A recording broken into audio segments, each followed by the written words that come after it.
Crystal, we're here today to pick out the plants that we're going to need for our landscape makeover. And first, I want to compliment you on what a beautiful garden center this is. Tremendous range of species, and of course, everything looks excellent, well cared for, etc. You know, I know you must get thousands of questions from homeowners about, Crystal, what's the right plant for this place, or what do I do with this, or can I do something with this? How do you navigate them through those tricky questions? Well, the first thing that we want to know is what kind of light that they have available. Sometimes they'll have a full sun situation that may have reflective heat involved. Sometimes it's part day sun, sometimes it's a shady situation. Sometimes they can be up in the mountains, and a higher elevation is definitely going to affect the amount of sunlight that they have as well. We want to know about their soil conditions, whether or not they're dealing with clay or sand, so that we can direct them to the right amendments for their soil so they can build the best home for their plants. Yeah, absolutely. You know, that's one of the wonderful things about the independent garden centers is finding staff that is passionate about what they're doing, they're knowledgeable, they're able to steer people in the right direction, find the plant that's going to be most successful for them. And then, of course, you know, just look around us, this diversity of species, you just don't find this in, the larger stores where they're basically just working with some more general stuff. So, you know, that's why I love shopping at the independent garden centers. It's the knowledge of the staff, and then, of course, all of this incredible selection. And speaking of selection, I picked out some wonderful plants. I want you to come take a look at it. Okay.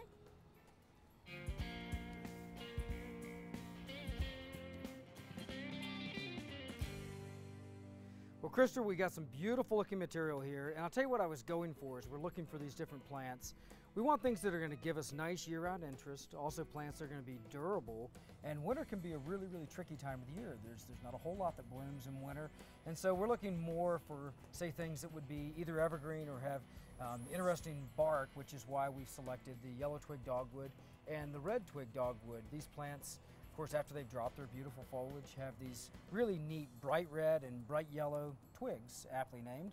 And they stand up in the garden like little soldiers, and they really are very, very nice color accents for the winter times of the year.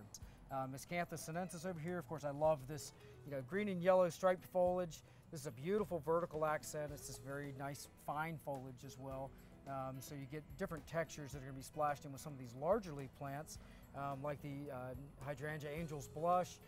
We get these beautiful whitish cream flowers that then turn into these nice blushing pink flowers, and then finally into dried flower heads. They actually work really well indoors, so you can bring them indoors, when they're in their prime, but then also after they've dried out, they make really, really nice dried arrangements. So multi-season interest there.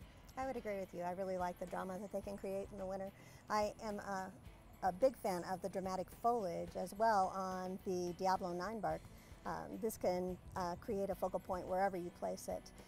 There's also some beautiful clematis that you've selected over here.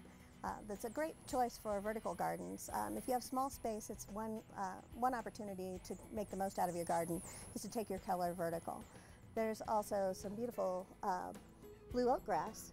And I have a particular fondness for the grasses in the garden just because they catch the wind and the breeze, and then they sort of add some movement into the garden. It just adds more to the texture in the garden. Then we also have the euonymus, the emerald gaiety over here, which is a great selection because in the fall and winter months it starts to pick up a pink hue in the foliage. So you do get a little more of that winter interest. And of course, what garden would be complete without roses? Well, these are flower carpet roses, and they are probably the easiest of all of the roses to grow. It's very difficult to do any harm to them at all. You could actually trim them by running them over with your lawnmower if you chose to. But they create a lot of summer color all summer long. Yeah, those are very nice. If you see the common thread throughout all these selections, what we find is we have interest in the foliage, from variegated foliage with the miscanthus and the euonymus, and then also with the dark foliage with the physocarpus, and then just some nice even tones of green with some of the others. We also have flower interest, and of course with the physocarpus, beautiful pink flowers, the hydrangea, and these stunning clematis, and then all different types of textures. So the combination of all those pieces working together, I think is going to make for a very interesting and unique landscape. Crystal, there seem to be millions of options out there when it comes to outdoor furniture. To be completely honest with you, I've not had a whole lot of luck myself with it. Seems like whatever I buy ends up falling apart or getting wobbly. It just doesn't hold up in the weather. What am I doing wrong? Well, the material selection when you're choosing patio furniture is really the most important thing. This set here happens to be cast aluminum, which is something I definitely recommend. cast aluminum, you can get a lot of detail in the patterns on the chairs and the tables, and you get a little bit of the weight that you would get with wrought iron, so you don't catch it in the wind and have it blowing down the street, and it doesn't rust during bad weather. So it has a very long lifetime. So it looks beautiful, it's durable. These have even got some little bells and whistles on them.